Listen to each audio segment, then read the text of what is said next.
The hardships of following Jesus lead to life. Let's read in Matthew chapter 10, starting in verse 34. It says, "Do not think that I have come to bring peace to the earth. I have not come to bring peace, but a sword." Now, time out. Isn't that the line from like all the Christmas stuff, peace on earth, that Jesus came and was born as a baby so that there could be peace on earth? He says, "I've not come to bring peace. I've come to bring a sword." What? Where's that compassionate Jesus that we've been learning about? Where's the guy that took on flesh to help people and to serve people and to make friends with people who didn't have friends? And where's this Jesus that is all happy and peaceful and everything? I liked him. Let's keep on reading. Verse 35. "For I have come to set a man against his father, and a daughter against her mother, and a daughter-in-law against her mother-in-law." What in the world? What's he talking about? Is he telling us that we should become our parents' enemies? No, that's not what he's saying here.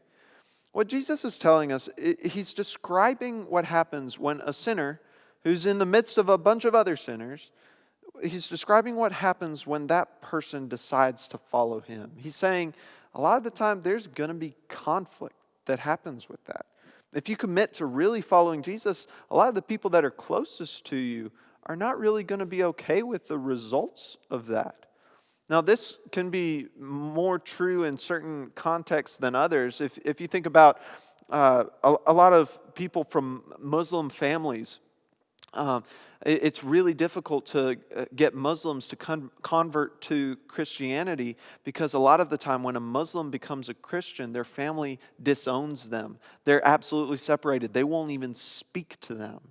And so they have to ask this question: am I willing to follow Jesus if it means giving up my family?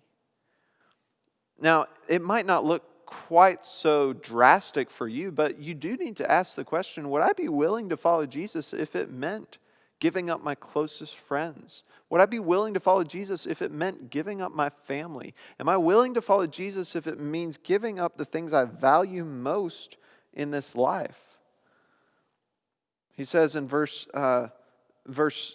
37, "Whoever loves father or mother more than me is not worthy of me. And whoever loves son or daughter more than me is not worthy of me.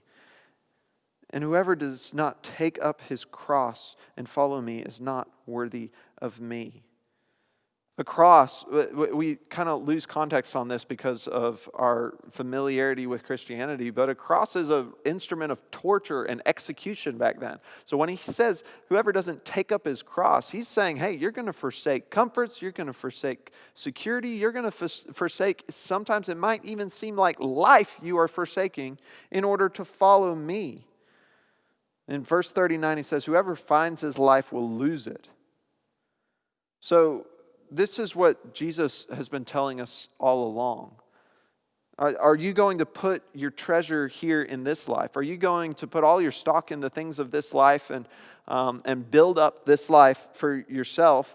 You might get all the way to the top in this life, but Jesus says ultimately, you're going to die and you're going to lose all that. You can have the best life here on earth and then lose it all when you die. But Jesus doesn't leave it all negative. This is really difficult. He's talking about leaving father and mother. He's talking about taking up your cross, your execution potentially. That's some tough stuff. What would make that sort of life worth it? Well, he says it here at the end. "Whoever loses his life for my sake will find it." He's telling us that true life and eternal life is found when we leave the things of this life in order to follow Jesus. It may be difficult. You may not want to let go of some of the things of the world, but what waits on the other side is life, and life eternal. And that ultimately you can lose everything in this life, even your own life itself. But that is the path that leads to true life, that leads to eternal life. So when Jesus says he didn't come to bring peace, but a sword, he means that in this life, those who follow him are going to meet conflict. Those who follow him are going to have to give things up. Those who follow him may be pitted against the world, and it may get ugly. It may cause division. It may cause a sword. It may divide families.